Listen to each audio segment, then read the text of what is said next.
வணக்க மக்களே, இன்னைக்கு நம்ம ஜேவி கார்ஸ்ல பாத்தீங்கன்னா என்ன வண்டி எட்டு வந்திருக்கு பாத்தீங்கன்னா, ஒரு பேய் மாதிரி போற ஹோண்டா ஹார்ன் எடுத்து எட்டு வந்திருக்கோம். ஃபர்ஸ்ட் இந்த வண்டியை பத்தி சொல்றேன். இந்த வண்டி பாத்தீங்கன்னா ஹோண்டா கம்பெனிங்க. வண்டியோட நேம் பாத்தீங்கன்னா ஹோண்டா ஹார்ன் 2.0. வண்டி பாத்தீங்கன்னா ஒரு அவுட்லுக் பாத்தீங்கன்னா நம்ம கேடிஎம் பைக்கு என்ன லுக் இருக்கு டியூப்னு சொல்லுவாங்க பாத்தீங்கன்னா அந்த வண்டியோட லுக் இருக்கும். அவ்வளவு சூப்பரா இருக்குங்க. இந்த வண்டி நான் ஓட்டுனேன் ஒரு 2 நாளா. வண்டி ஓட்டுறதுக்கு தைரியம் மட்டும் தான் வேணும். அவ்வளவு ஸ்பீடு போகுது. இந்த வண்டியோட சிசி பாத்தீங்கன்னா எனக்கு சரியா தெரியல. கூகுளில் சர்ச் பண்ணி பார்த்தீங்கன்னா 184.40 சிசி காட்டுதுங்க. நம்ம வண்டியோட மைலேஜ் ரொம்ப ட்ராப்பாக இருக்கும்.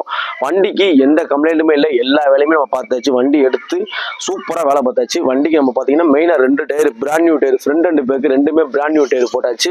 வண்டியோட மாடல் பார்த்தீங்கன்னா 2021 model BS6 variant. Single ownership கிடையாது, செகண்ட் ஓனர்ஷிப். ஓனர் பார்த்தீங்கன்னா 2வது ஓனர். வண்டி நம்பர் பார்த்தீங்கன்னா நம்ம லோக்கல் நம்பர் தான் 67. வண்டியோட கிலோமீட்டர் பார்த்தீங்கன்னா இப்போ வரைக்கும் 42,870 கிலோமீட்டர் ஓடி இருக்கு. சூப்பராக இருக்குங்க. எனக்கு அந்த வண்டியை ஓட்டுறப்ப நம்மளே வச்சுக்குருவோன்ற மாதிரிலாம் ஆசையா இருக்கு. ஏன்னா ஓட்டுறதுக்கு அவ்வளவு ஸ்பீடா அவ்வளவு சூப்பரா இருக்கு. இந்த வண்டிக்கு நம்ம ஜேவி கார்ஸ்ல என்ன பிரைஸ் கோட் பண்றோம் பாத்தீங்கன்னா, பெஸ்டான பிரைஸா 39,999 கோட் பண்றோம். இதுவுமே பிக்சர் கிடையாது, நெகசிபிள் தான். வண்டிக்கு ஃபைன் பாத்தீங்கன்னா 4,500 ஃபைன் இருக்கு. ஃபைனை கழிச்சிட்டு எவ்வளவு நெகசிபிள் பண்ண முடியுமோ சப்ஸ்கிரைபர் ஃபாலோவர்ஸ் வியூவர்ஸ்னால யாராலும் வாங்க வந்து ஓட்டி பாருங்க. வண்டி வந்து ஓட்டி பார்க்குறவங்க கண்டிப்பா எடுத்துக்கிடுவாங்க. நான் அவ்வளவு அருமையா இருக்கு. இன்ஜினோட பர்ஃபார்மன்ஸ் எல்லாம் சூப்பரா இருக்கு. நம்ம வண்டியோட லொகேஷன் எங்க இருக்குன்னா விருதுநகர் டிஸ்ட்ரிக்ட் ஆதிபத்தியம் இருக்கு. கான்டாக்ட் பண்ணுங்க, வந்து ஓட்டி பாருங்க. பிடிச்சிருந்தா மட்டும் எடுத்துக்க. நன்றி, வணக்கம். என்ன போல் வாழ்க்கை.